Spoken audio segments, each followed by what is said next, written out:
नमस्कार. मी शीतल देशपांडे. आजच्या या कार्यक्रमात तुम्हा सर्वांचे मनापासून स्वागत करते.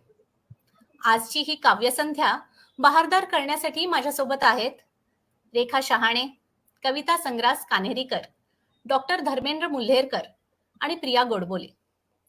तुम्हा सर्वांचे खूप खूप स्वागत. अशा या प्रतिभावंत कवी कवयित्रींना एका मंचावर आणण्याचे काम पोझिटेज निरंतर करत आहे. त्यासाठी मी पोझिटेजच्या संस्थापिका अनुपमा कडवाड यांचे आभार मानते. साहित्यिकांना जोडण्याचा सततचा त्यांचा प्रयत्न आणि मेहनत यामुळे पोझिटेजचे छोटेसे रोपटे आज एका विशाल वृक्षामध्ये परिवर्तित होताना आपल्याला दिसते. अर्थातच तुम्हा सर्वांचा ह्यातही खूप मोठा वाटा आहे, ह्यात शंका नाही. तर आता आपण आपल्या कार्यक्रमाकडे वळूया. साहित्य अकादमीच्या प्रकाशनात कवी म्हणून समावेश असलेल्या मुंबईच्या रेखा शहाणे आज आपल्या मंचावर उपस्थित आहेत, हे आपले भाग्य. वाणिज्य शाखेमध्ये शिक्षण घेतलेल्या रेखाजींची खरी आवड कला, संस्कृती, विज्ञान, पर्यावरणशास्त्र आणि इतर क्षेत्रांमध्ये आहे. त्यांचा एक काव्यसंग्रह अवशेष मराठीत प्रकाशित झाला आहे. वृत्तपत्रांमधून आणि दिवाळी अंकांमधून विविध विषयांवर त्या सतत लेखन करत असतात. मला सांगताना आनंद होतो की रेखाजींनी मुंबईमध्ये बटरफ्लाय गार्डन तयार केले आहे. ब्लॅक प्रिन्स, रोहाना पॅरासिटिस ही मुंबईच्या इतिहासातील कधीही न दिसणारी फुलपाखरे पाहिल्याचा विक्रम रेखाजींचा आहे. रेखाजी, तुमचे मनापासून स्वागत. नमस्कार. नमस्कार. तर उपस्थित सगळे कविवर्य आणि काव्यरसिक, मी माझी पहिली कविता वाचते आणि आता मणिपूरचा जो व्हिडिओ मी पाहिला त्यानंतर मी लिहिलेली ही पहिली कविता मी आता तुमच्या बरोबर शेअर करते. तर दीर्घ कवितेतला हा एक अंश आहे, शून्य प्रहर. दिवस शून्य प्रहराचे आहे. सगळे नियम बाजूला ठेवले गेले, मनभर प्रश्न आणि फक्त प्रश्न ठाण मांडून. इथला शून्य प्रहर संपत नाही. कोणता प्रहर मागे लागलाय हे मन आहे की पार्लमेंट? इथं पाऊस दाटून नुसतंच कोंडाटतंय आभाळ आणि मुकाट होत जाताय किंचित हिंस्र विचारही. हे काय आहे? खरंच सगळे नियम ठेवलेत बाजूला? शून्य प्रहरच चालू आहे. 79 दिवस गेले मध्ये. जैविकदृष्ट्या बाई पण मिळालं माणसाला, हा बाईचा दोष आहे? हिडीस पुल्लिंग धाऱ्यानो, झुंडीनं येता, नागव करता, कॉर्पोरेट, राजकीय इत्यादी इत्यादी. फुल्या फुल्या फुल्या दलालानो, फुल्या फुल्या फुल्या. शार्दूल तुकड्यांसमोर लाचार होणाऱ्या नेफलटानो, हात घालता माझ्या स्तनाना, योनीला. हा षंड समाज. आणि तुम्ही ग बायानो, धूत तुमची जिंदगी. कड्या घालून आत बसता, त्याच नराधमांसाठी दाराची कडी उघडता. चुप. माझे खरे गुन्हेगार तुम्ही आहात. तुम्ही, तू तू तू तुम्ही आणि तू ग तू तुम्ही. हे पाहताय काय खालमान्यानं? हासडा ती जीभ. का बसलात नाकरते पण हातात बांधून? माणूस बनवून नाही जगायचंय तुम्हाला? शून्य प्रहरात नुसते आवाज आवाज, आतपर्यंत आवाज गरजतायत पुन्हा पुन्हा. रात्री अपरात्री आभाळ पाहावं तर तेही पेटून उठलेलं दिसतं तुझ्या डोळ्यात. तो रंग ही लाल भगवाच आहे ना, जाळच आहे ना तो. मग का थिजून गेला तो लाल बिळक अंगार? तुलाच जाळतोय, कोळसा होतोय तुझा काळा ठिक्कर. काळ्या कुट्ट खाचा झाल्यात त्या. स्वतःच्या अंगारात तूच जळतेस. मशाल हो, रहा उभी पुल्लिंग धाऱ्यांसमोर. एरवी तू आहेसच, फक्त स्तन योनिधारी निव्वळ अवयव. भांगेत असल्यासारखी कसली नटतेस मुरडतेस. देवी आहेस ना तू, मग आठवा ग त्या देव्या, निव्हा की काली दुर्गा. आठवा की त्याही तुम्हीच आहात. आज उभ्या राहा ग, ह्या देशातही सिटी ऑफ जॉय उभं होण्याआधी. तुम्हीही ग, मुलीनो, आया बायानो, काक्या माम्या, आत्याबाई, मावशानो, नंदा भावजयानो, बहिणीनो, समस्त स्त्रियानो, समोर उभ्या असलेल्या या पुल्लिंग धाऱ्यांकडे उघड्या डोळ्यांनी एकटक पहा. प्रसंग पडलाच तर जीव पणाला लावणारे पुरुष ओळखा. माणूस म्हणून जगणाऱ्यांना ओळखा आणि माणूस होऊ पाहणाऱ्यांचीही ताकद व्हा. माणूस व्हा. हातावर हात धरून बसलेल्या या षंढ प्रशासनावर प्रश्नचिन्हांमागून प्रश्नच उभे राहिले दिसतायत ना. आता प्रश्न म्हणून नाही, आता प्रश्न म्हणून नाही तर उत्तर म्हणून उभं राहायचे दिवस आहेत हे. प्रश्न निर्माण करणाऱ्यांकडून प्रश्नाचं उत्तर मिळत नसतं. प्रश्न निर्माण करणाऱ्यांकडून प्रश्नाचं उत्तर मिळत नसतं. धन्यवाद. खूप सुंदर, छान कविता. ज्वलंत अगदी. हो, वास्तुस्थिती त्यांनी अगदी छान एकदम तीक्ष्ण शब्दामध्ये त्यांनी सांगितली. छान वर्णन केलं. हो हो. तर आपण थँक्यू पुढे सो वळूया. मच. सर्वांचे Yes, आभार. हो मॅम. दैनिक गावकरीचे सहसंपादक डॉक्टर धर्मेंद्र मुल्हेरकर यांचे मी या मंचावर स्वागत करते. धर्मेंद्रजी यशदा LSGD आणि YCMO युनिव्हर्सिटी येथे व्याख्याते म्हणून कार्यरत आहेत. माहितीचा अधिकार, सेवा हमी कायदा व स्वच्छ भारत या विषयांचे ते तज्ज्ञ व्याख्याते आहेत. डॉक्टर धर्मेंद्रजींची एकूण 4 पुस्तके प्रसिद्ध झाली आहेत. शेअर बाजारात पाऊल ठेवण्यापूर्वी, सल्ला गुंतवणुकीचा, ज्येष्ठ नागरिक हो तुमच्यासाठी, कात्रण हा कविता संग्रहही त्यांचा प्रकाशित झाला आहे. मला सांगण्यास खूप आनंद होतो की सरांना राज्य पातळीवरील वाङ्मय सेवा पुरस्कार, दादर सार्वजनिक ग्रंथालय मुंबईचा ग्रंथसखा पुरस्कार, नागपूर येथील स्वराज्य फाउंडेशनचा पुरस्कार प्रदान करण्यात आले आहेत. सर, तुमच्यासारखे प्रतिभावंत व्यक्तिमत्व या मंचावर उपस्थित आहे हे आमचे भाग्य. तुमचे खूप खूप स्वागत सर. थँक्यू. सुरू करू मी. हो हो. माझी ही कविता कपाळ करंटा या कवितेचं शीर्षक आहे. ही सामाजिक कविता आहे. आत्ताचा जो समाज आहे किंवा जे काही वास्तव आहे त्या संबंधी ही कविता आहे. भरवून सगळ्यांचं पोट मात्र, भरवून सगळ्यांचं पोट मात्र बळी उपाशी झोपतो आहे. गावात जाऊन पहा कधी काल्याच घाण उपसतो आहे. विचारताहेत रामू काका, विचारताहेत रामू काका रोजच रहीम चाचांना, कारण नसता शहरात दंगा का होतो आहे.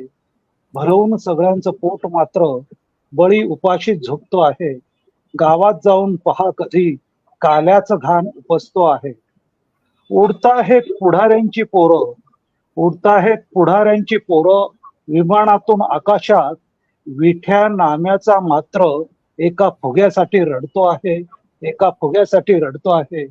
भरवून सगळ्यांचं पोट मात्र बळी उपाशी झोपतो आहे. गावात जाऊन पहा कधी काल्याच घाण उपसतो आहे. पक्षांनी केली घाण वर्षभर, पक्षांनी केली घाण वर्षभर थोरा मोठ्यांच्या पुतळ्यांवर, पक्षांनी केली घाण वर्षभर थोरा मोठ्यांच्या पुतळ्यांवर. 15 ऑगस्ट सोडून सारा देशच झुकतो आहे, सारा देशच झुकतो आहे. भरवून सगळ्यांचं पोट मात्र बळी उपाशी झोपतो आहे. गावात जाऊन पहा कधी काल्याच घाण उपसतो आहे. स्वातंत्र्यानंतर तर आम्ही हेच पाहिलं आहे, स्वातंत्र्यानंतर तर आम्ही हेच पाहिलं आहे. ज्याच्यावर टाकावा विश्वास तोच देश बुडवतो आहे, तोच देश बुडवतो आहे.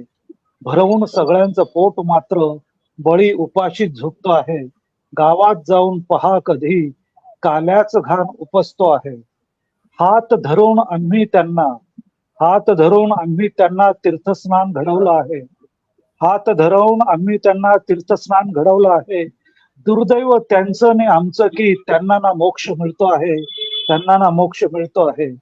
भरवून सगळ्यांचं पोट मात्र बळी उपाशीच झोपतो आहे. गावात जाऊन पहा कधी काल्याच घाण उपसतो आहे. आयुष्य आहे एक बगीचा, आयुष्य आहे एक बगीचा, त्यात काटे आणि फुलेही आहेत. माणूस मात्र कपाळ करंटा, काय घ्यावे आणि सोडावे काय, हेच तो विसरतो आहे, हेच तो विसरतो आहे, हेच तो विसरतो आहे. धन्यवाद. वा, खूप सुंदर आहे.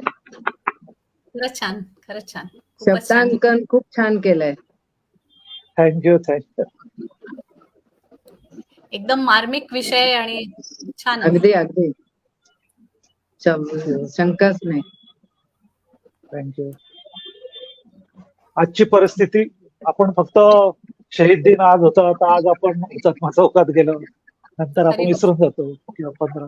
अगदी बरोबर, अगदी बरोबर. हो ना. तर आता मी आमंत्रित करते हैदराबादहून कविता संग्रास कान्हेरीकर यांना. कविताजी हिंदी, मराठी, इंग्रजी अशा तिन्ही भाषेत कविता करतात. कॉलेजच्या दिवसांपासून लिहित असलेल्या त्यांच्या कवितांना सोशल मीडियाचे दालन मिळाले आणि त्यांच्या कौशल्याला भरारी मिळाली. त्यांना एक साहित्यिक म्हणून खरी ओळख मिळाली ती त्यांच्या फेसबुक काव्यांजलीमुळे. जीवनशैलीला धरून असलेले साधे, सरळ, सोपे लेखन हे कविताजींचे वैशिष्ट्य. अगदी साध्या सरळ शब्दात त्या जीवनाचा मोठा धडा देऊन जातात. तर कविताजी, आज तुम्ही कोणती कविता पेश करणार आहात? थँक्यू शीतल. आज मी पहिली कविता स्त्रीवर. कविताजी, एक मिनिट. रेखाजी, तुमचा माईक थोडा म्यूट करता का? रेखाजी, हा, थोडा म्यूट करता का? हा, चालेल. हा कविताजी, तुम्ही बोला. थँक्यू शीतल. मी आज पहिली कविता माझी म्हणजे अगदीच साधी, म्हणजे जसं स्त्री, घरातली स्त्री, तिचा रोल काय असतो ह्याच्यावर, म्हणजे वुमन्स डे साठी म्हणूनच लिहिली होती. अशी आज मी सादर करताय ती. तर कवितेचं नाव आहे ती. Am I audible? हो कविताजी. शीतल, दिसतंय का मी? हो हो, पण तुमचा कॅमेरा मला वाटतं थोडा अडकलाय.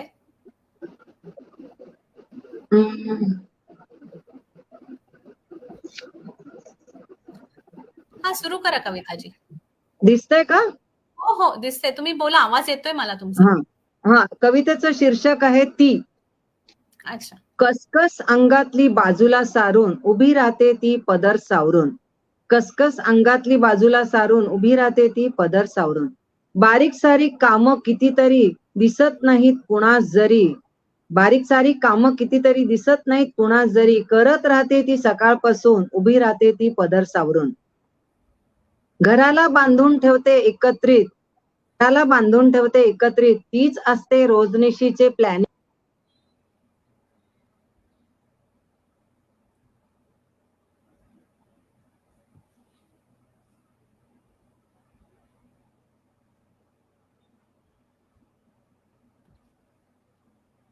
कविताजी,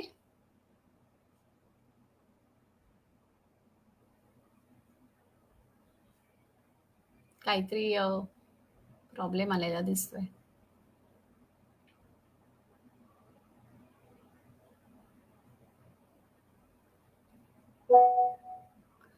कविताजी, तुम्हाला आवाज ऐकू येतोय का आमचा?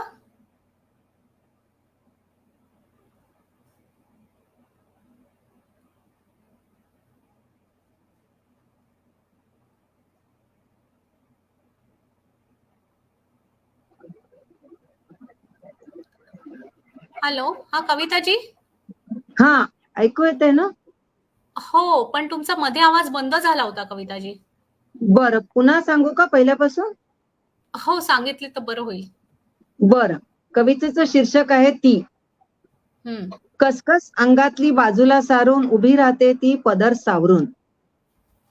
कसकस अंगातली बाजूला सारून उभी राहते ती पदर सावरून. सारीक कामं कितीतरी दिसत नाहीत कुणास जरी. करत राहते ती सकाळपासून उभी राहते ती पदर सावरून.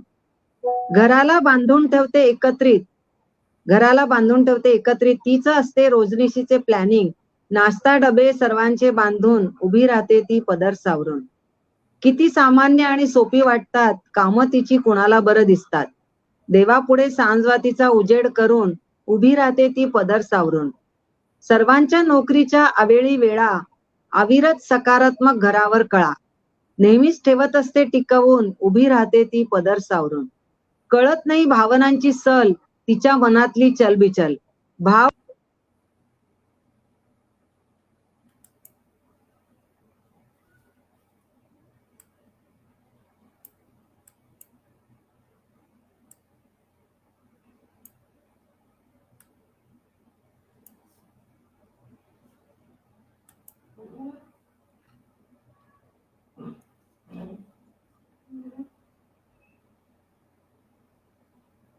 पुन्हा त्यांचा माईक मला वाटतं ऑफ झालाय. हॅलो. हा कविताजी, मध्येच तुम्ही जाताय. शेवटच्या 2 लाईनी मला वाटतं राहिलेल्या, शेवटच्या 2 लाईनी. पुन्हा वाचू का? नाही, शेवटचा पॅरा राहिला होता मला वाटतं. वाचू का पुन्हा? हा, शेवटचा वाचा. हो. लुप्त होत आहे घरात राहणारी तिची ही पिढी हळूहळू सारी. एकाकी घरात सारे नोकरीशी बांधून नाही दिसणार ती पदर सावरून. कसकस अंगातली बाजूला सारून उभी राहते ती पदर सावरून. वा वा. थँक्यू. आपल्या सगळ्यांमधली गृहिणी तुम्ही दाखवलीत. प्रत्येक घरची गृहिणीची, प्रत्येक घरची तेच कामं, तेच. प्रत्येकाची परिस्थिती तीच आहे. नोकरी केली तरी तेच आहे, घरात राहिली तरी तेच आहे. अगदी बरोबर, अगदी बरोबर.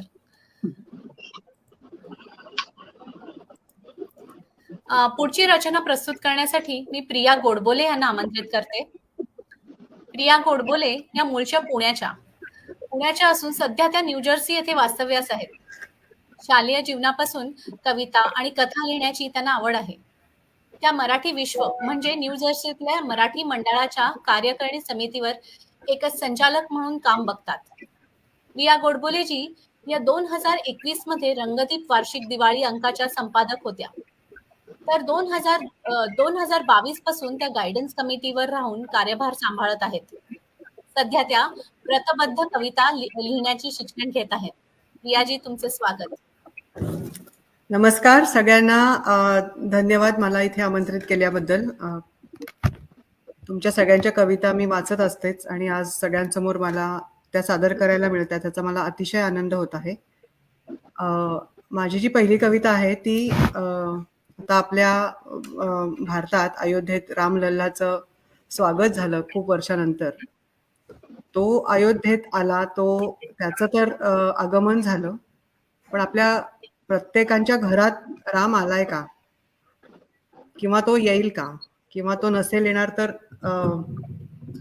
आपल्याला काय करायला लागेल, ह्याच्याबद्दल मी काही ओळी लिहिलेल्या आहेत, ते मी तुम्हाला आता वाचून दाखवते. कवितेचं नाव आहे रामराज्य. सर्व रावणरूपी असुरी शक्तींचा आपल्या मनातून, विचारातून, शहरातून, देशातून समूळ नाश होवो आणि 500 वर्षानंतर रामरायाचे आदराने, प्रेमाने, भक्तिभावाने स्वागत करून रामाची अखंड ज्योत सतत तेवत राहो, असं म्हणून मी माझी कविता सुरू करते. रामराज्य येऊ दे घराघरात आजच्या, रामराज्य येऊ दे घराघरात आजच्या, सुखात जीव नांदू दे चराचरात मोकळ्या. रावणास सांग जा तुझेच बंध तोड तू, रावणास सांग जा तुझेच बंध तोड तू, अहम तुझा नि गर्व गान पोतडीत बांध तू.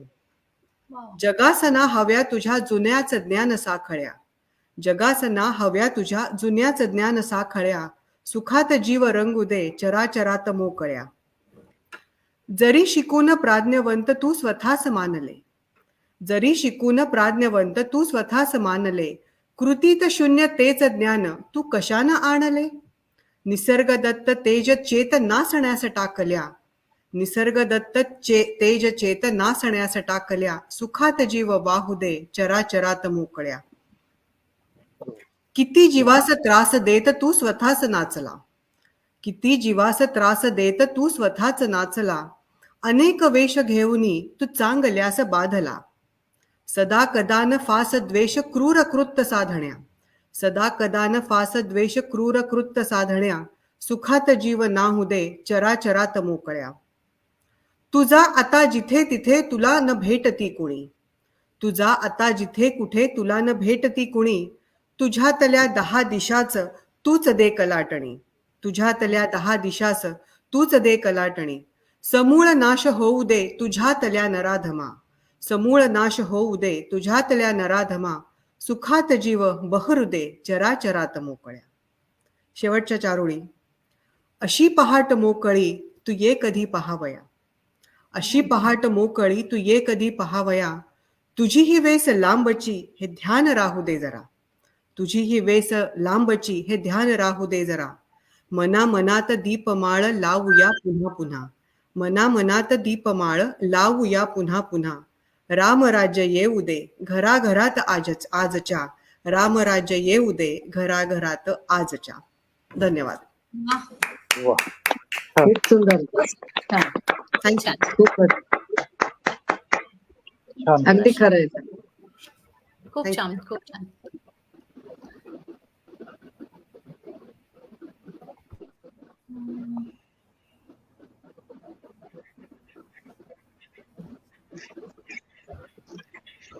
आता आपल्याला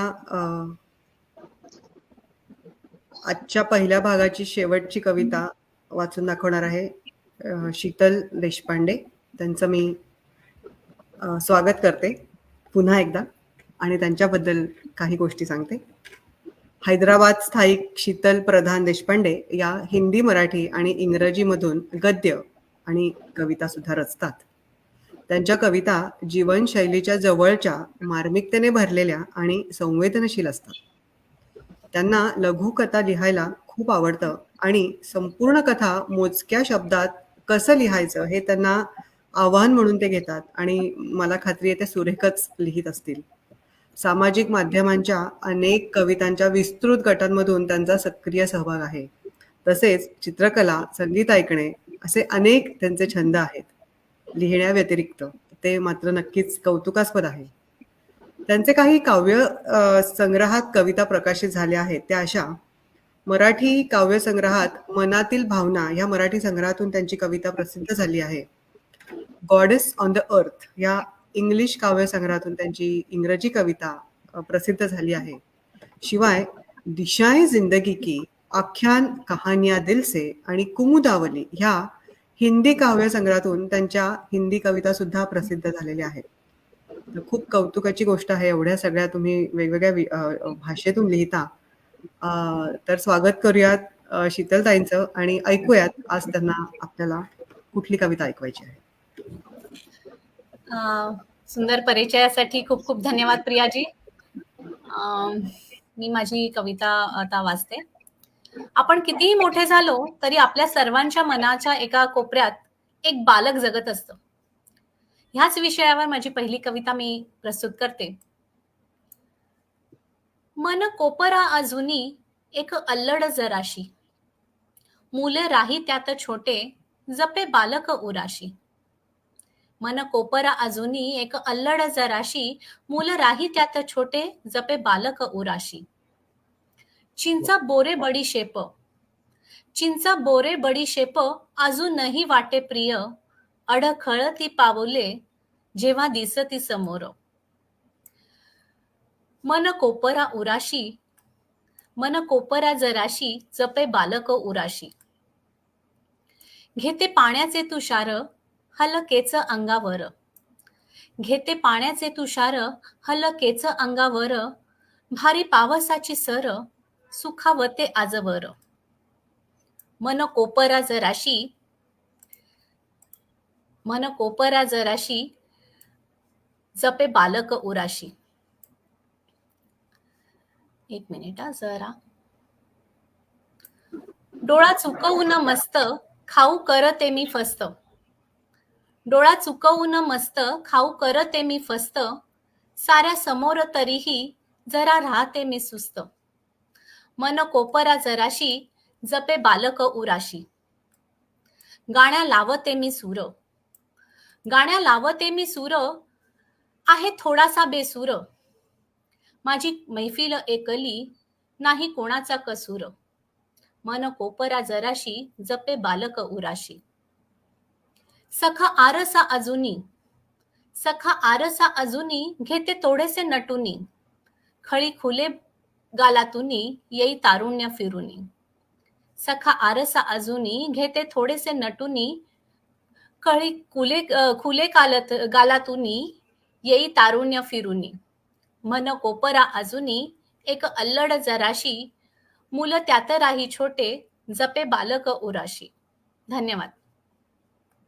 वा, तुम्ही अगदी बहिणाबाईंची आठवण करून दिली.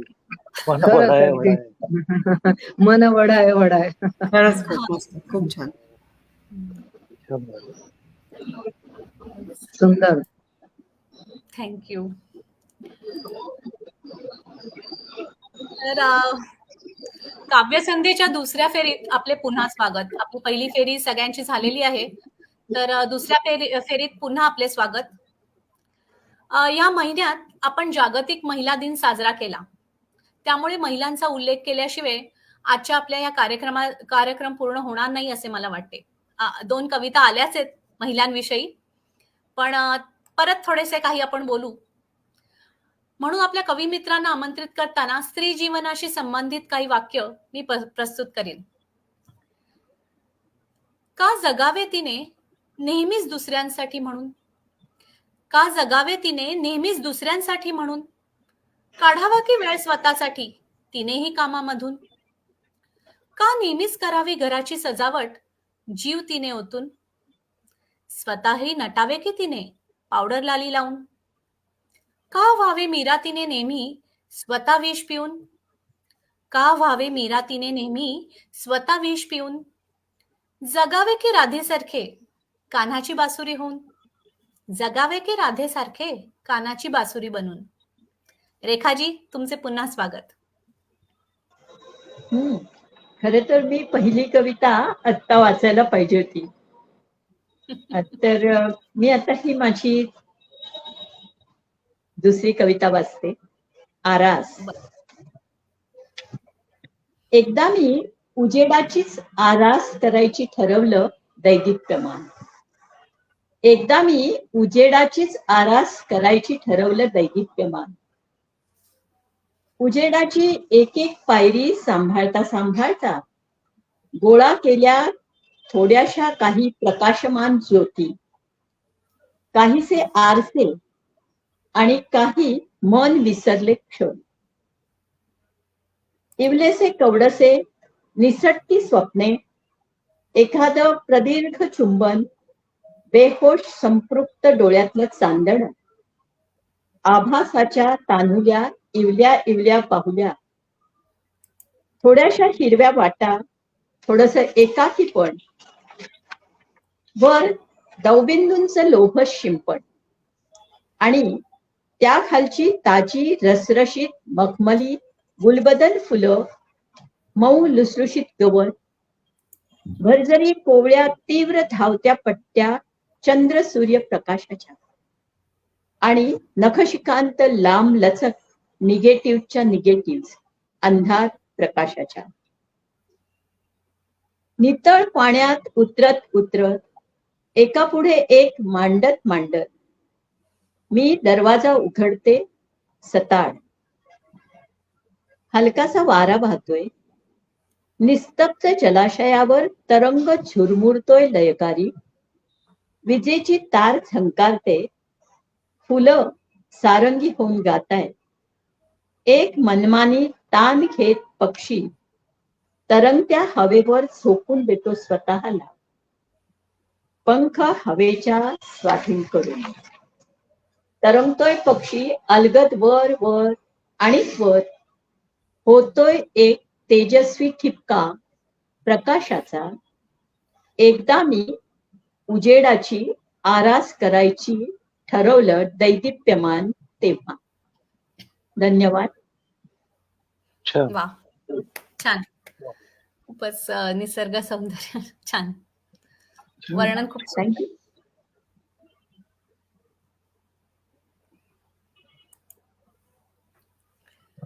तुम्हाला कसं वाटलं प्रियाताई? खरंच हो, खूपच छान. मी ऐकत होते, अगदी मस्त फार. आणि छान सगळं चित्र तुम्ही इतकं डोळ्यासमोर आणलं. तेच खूप लाईव्ह एकदम. Yes, absolutely, very nice. हो. अ, खूप छान. पाऊल अडखळले का आज? हा, काय बोलताय तुम्ही? नाही नाही.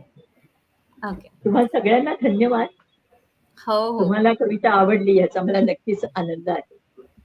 आणि हो, थँक्यू सो सुंदर. मच. ओके. पाऊल अडखळले का आज तिचे निरोप सर्वांचा घेताना. पाऊल अडखळले का आज तिचे निरोप सर्वांचा घेताना. आई वडिलांच्या घराचा तो लहानसा उंबरठा ओलांडताना. होता माजला कल्लोळ प्रश्नांचा निरागस मनात तिच्या. होता माजला कल्लोळ प्रश्नांचा निरागस मनात तिच्या. पाणावलेल्या डोळ्यांनी निघाली नववधू मांडवात लग्नाच्या. पाणावलेल्या डोळ्यांनी निघाली नववधू मांडवात लग्नाच्या. धर्मेंद्रजी, तुमची प्रस्तुती. थँक्यू. भारताला सध्या तरुणांचा देश म्हटलं जातं, कारण 70% वरती 35च्या आतले सगळे तरुण आहेत. त्यात तरुणी आहेत आणि तरुण पण आहेत. ते त्यांना काहीतरी बनण्याची इच्छा आहे, काहीतरी ते करू इच्छितात. एक मोठी झेप घेण्याची त्यांची इच्छा असते, परंतु परिस्थिती, मग ते रोजगारासंबंधी असेल किंवा इतर कोणत्याही गोष्टी संबंधी असेल, त्याला त्याची कोंडी झाली असं काहीसं वाटतं आणि त्याची धडपड कुठेतरी जाऊन तो कुठेतरी चाचपडतो असं वाटतं. आणि अशा या त्याच्या मनस्थितीची या ठिकाणी आठवण करून देणारी ही माझी कविता आहे. या कवितेचं नाव आहे चांदणे कसे फुलावे. प्रत्येकाला असं वाटतं की आपल्या जीवनामधलं चांदणं फुललं पाहिजे, म्हणजे समृद्धी आली पाहिजे, काहीतरी जे काही इच्छितो ते झालं पाहिजे. परंतु ते तसं होत नाही किंवा ते का होत नाही, तर त्या संबंधी हे विचार असलेली ही कविता आहे. चांदणे कसे फुलावे, चांदणे कसे फुलावे, ढगांनी नभ झाकोळले. चांदणे कसे फुलावे, ढगांनी नभ झाकोळले. खगांनी कसे उडावे, खगांनी कसे उडावे, दोऱ्यांनी पंख छाटलेले. जनरीत ही अशीच का, जनरीत ही अशीच का, नेहमीच उरफाटी. जनरीत ही अशीच का, नेहमीच उरफाटी. ऐश्वर्य मिळे चोरा, संतास दारिद्र्य लादलेले. चांदणे कसे फुलावे, ढगांनी नभ झाकोळले. खगांनी कसे उडावे, दोऱ्यांनी पंख छाटलेले. कुठे कशी सज्जनांची इमाने चोरीस जावी. कुठे कशी सज्जनांची इमाने चोरीस जावी. निष्ठावान भामट्यांच्या दावणीच बांधलेले. कुठे कशी सज्जनांची इमाने चोरीस जावी.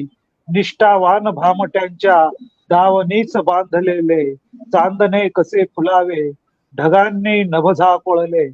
खगांनी कसे उडावे, दोऱ्यांनी पंख छाटलेले. तू तरी अशी ही घेऊ नकोस शंका. तू तरी अशी ही घेऊ नकोस शंका. कुचकामी जरी असे हे नारळ खरे पावलेले. चांदणे कसे फुलावे, ढगांनी नभ झाकोळले. खगांनी कसे उडावे, दोऱ्यांनी पंख छाटलेले. ठेवावे डोके पायावर, ते चारित्र्य कुठे आहे. ठेवावे डोके पायावर, ते चारित्र्य कुठे आहे. धर्माक्षरे झाली पितुर, देवही ते चोरलेले. चांदणे कसे फुलावे, ढगांनी नभ झाकोळले. खगांनी कसे उडावे, दोऱ्यांनी पंख छाटलेले, दोऱ्यांनी पंख छाटलेले, दोऱ्यांनी पंख छाटलेले. धन्यवाद. वा वा वा, खूपच छान. उत्कृष्ट. एकदम उत्कृष्ट. थँक्यू. खूपच छान. छान, खरंच खूप सुंदर शब्द, फार सुंदर होते, छान गुंफले होते कारण शब्द. हो, आजकाल तरुणांना काही करायची इच्छा असते, पण काही ना काही त्याला ते अडथळे येतात. तर त्या संबंधी तो कुठेतरी चाचपडतच राहतो. खरंय ते खरंय. त्याला खरी गोष्ट आहे, घडायचं. खरी गोष्ट. तरुणी असेल किंवा तरुण असेल. बरोबर. आपण पुढे जाऊया. नात्यांच्या बंधनात नेहमीच गुंतली ती, नात्यांच्या बंधनात नेहमीच गुंतली ती, आधी मुलगी तर मग बायकोही झाली ती, त्यानंतर अनंत काळासाठी झाली आई ती, त्यानंतर अनंत काळासाठी झाली आई ती, पण स्त्री म्हणून कधीच का जगली नाही ती, पण स्त्री म्हणून कधीच का जगली नाही ती. कविताजी, तुमची दुसरी रचना. थँक्यू शीतल. माझी दुसरी रचना, स्त्रीवर जरी नसली तरी स्त्रीला एक म्हणजे एक कोपरा लागतो श्वास घ्यायला किंवा विचार करायला. तर अशा ह्याच्यावर मी गॅलरीवर एक कविता लिहिली आहे, तर ती आज सादर करते.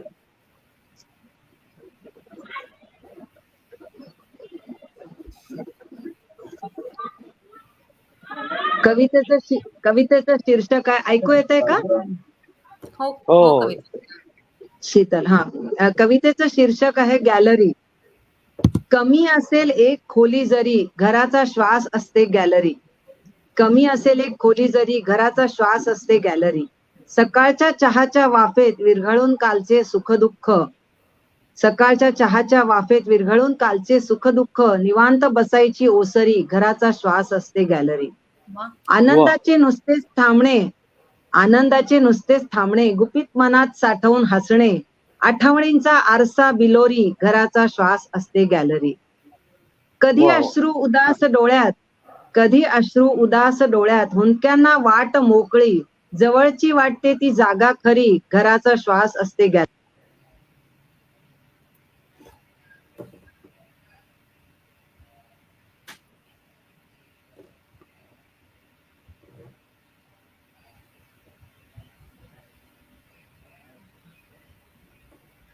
कविताजी,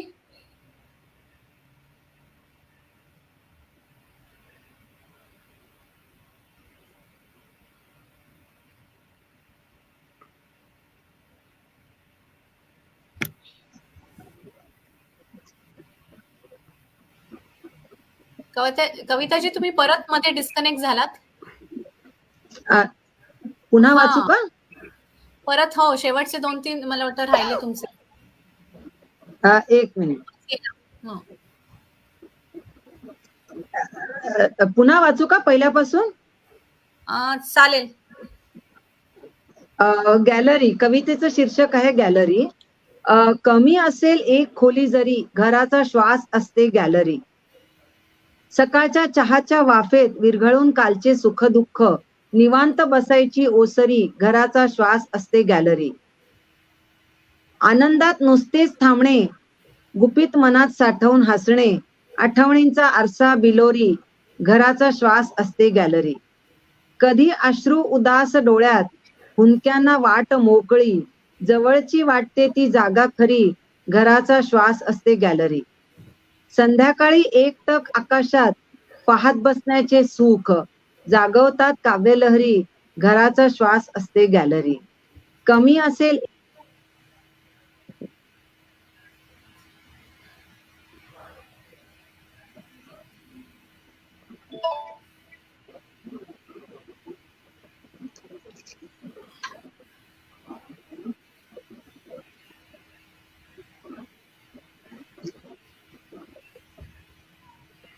कविताजी, तुमची झाली का रचना, का आहे हो थोडीशी झाली, नाही कमी झाली.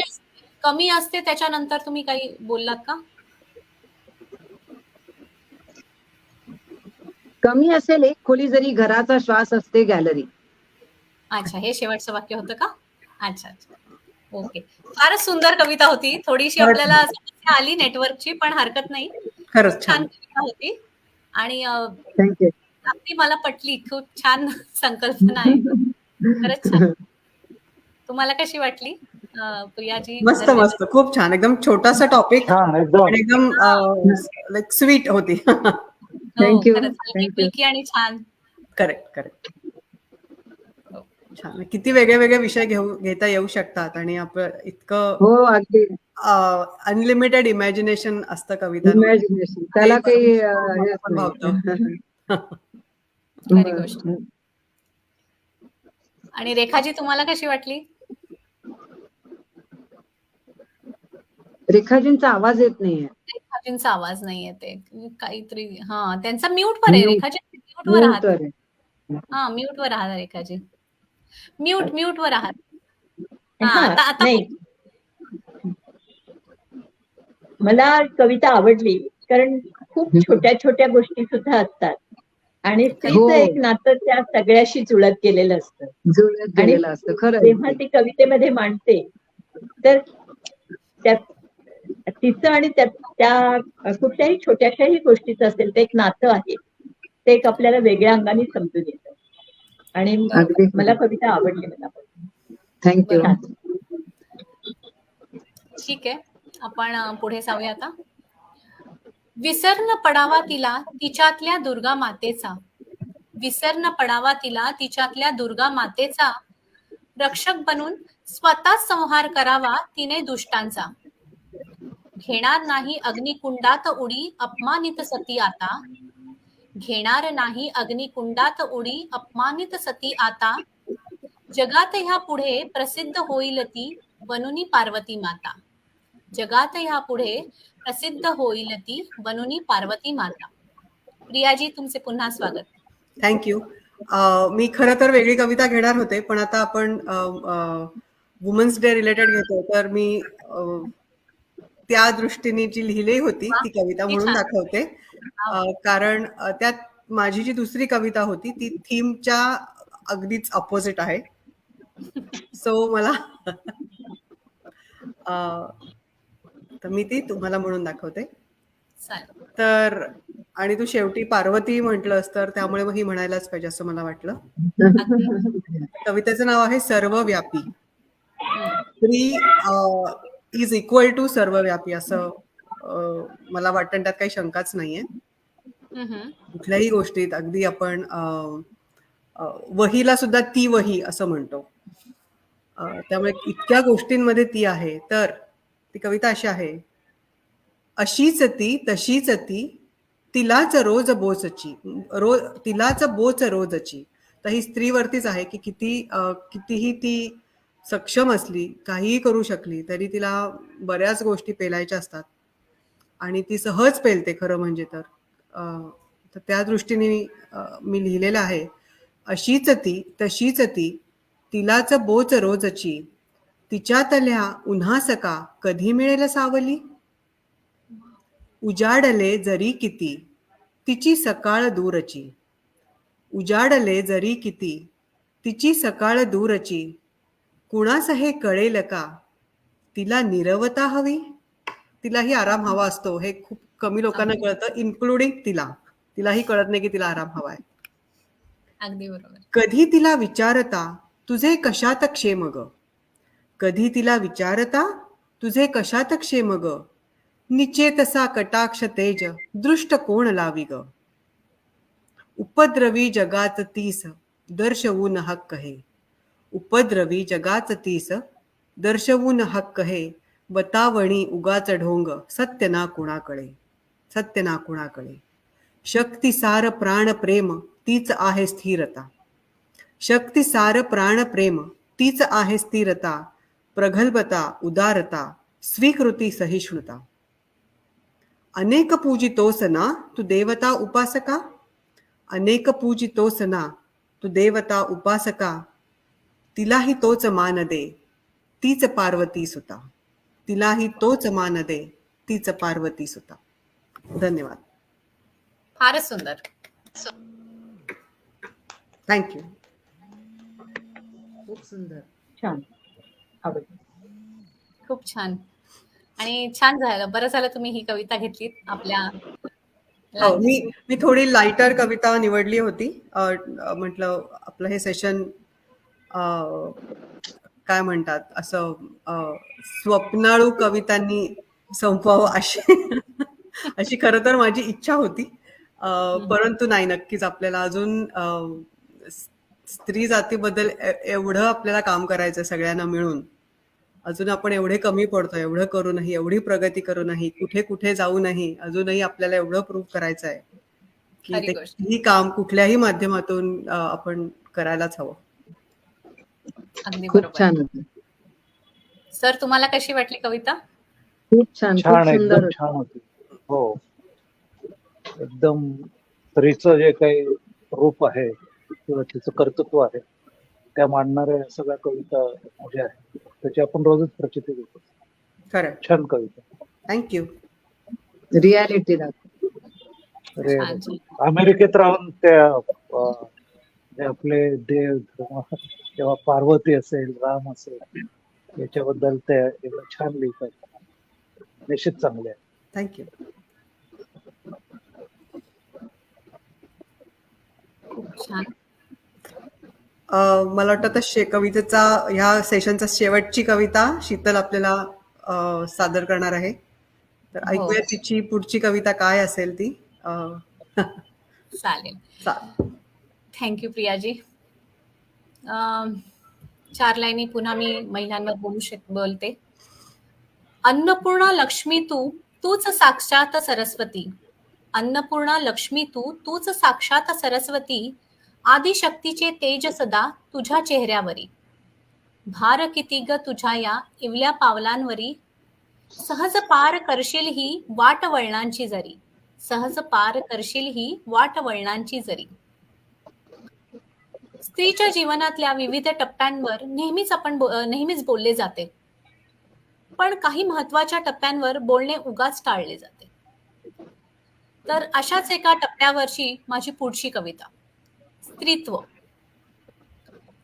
मनात माझ्या प्रश्नांचा माजला होता काहूर. मनात माझ्या प्रश्नांचा माजला होता काहूर. तिच्या येण्याची जेव्हापासून लागली होती चाहूल. तिच्या येण्याची जेव्हापासून लागली होती चाहूल. जवळ घेऊन आईने प्रश्नांचे साऱ्या निरसन केले. जवळ घेऊन आईने प्रश्नांचे साऱ्या निरसन केले. म्हणाली, अगं ती तर आली घेऊन मातृत्वाचे लेणे. म्हणाली, अगं ती तर आली घेऊन मातृत्वाचे लेणे. वेळ साधून मग आलीच ती एके दिवशी. वेळ साधून मग आलीच ती एके दिवशी. तेव्हापासून ती जीवाभावाची मैत्रीणच झाली. तेव्हापासून ती जीवाभावाची मैत्रीणच झाली.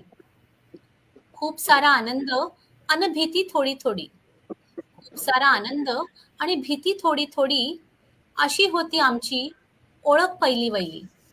अशी होती आमची ओळख पहिली वहिली. येणे तिचे आईने साजरे केले ओटी भरून. येणे तिचे आईने साजरे केले ओटी भरून. मीही अचानक मोठी झाले त्या दिवसापासून. मीही अचानक मोठी झाले त्या दिवसापासून. मैत्रीण आहे मी तुझी, नको ग मला घाबरू. मैत्रीण आहे मी तुझी, नको ग मला घाबरू. म्हणाली आता आपण नेहमीच भेटत राहू. म्हणाली आता आपण नेहमीच भेटत राहू. नवीन मैत्री खूप सारी गुपिते देऊन गेली. नवीन मैत्री खूप सारी गुपिते देऊन गेली. तीही नव्या आनंदात माझ्या सामील झाली.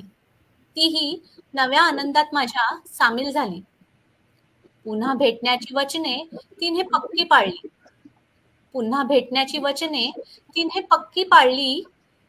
पाळी बनून ती दर महिन्याला भेटत राहिली.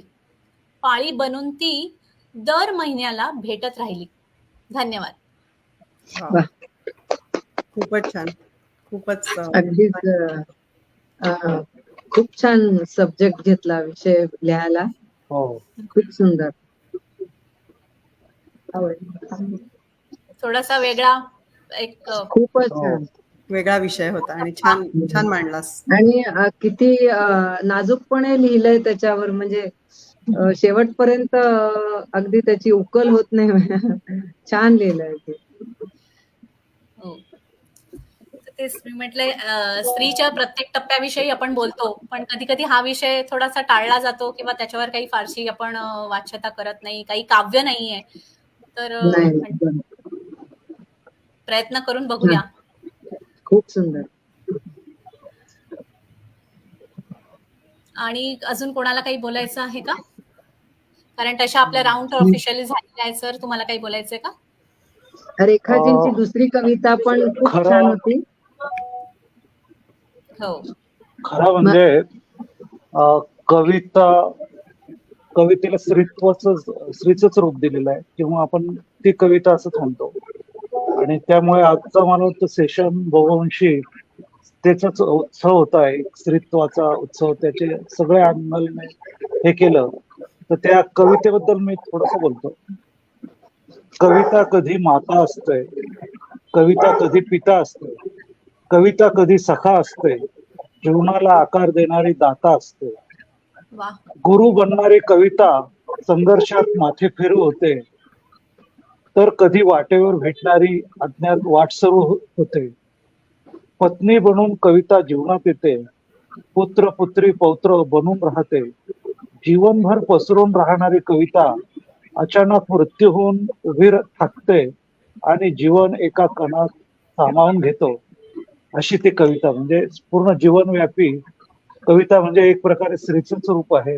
पूर्ण जीवनाला स्त्री जर नसेल तर ते जीवनाला अर्थच उरत नाही. जसं कविता नसेल तर आपल्याला वृक्ष वाटतं, असं मला वाटतं ना. आजचं मला वाटतं पूर्ण सेशन आपलं हे स्त्रीत्वाला किंवा कवितेला वाहिलेलं आहे, असं मला वाटतं. थँक्यू. अगदी छान, मस्त मांडलं तुम्ही.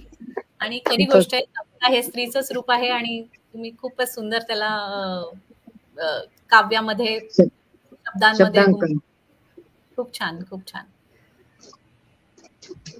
ठीक आहे, तर आपली आजची जी काव्यसंध्या होती ती आता पूर्ण होते. सगळ्यांनी आपापल्या रचना सादर केल्यात.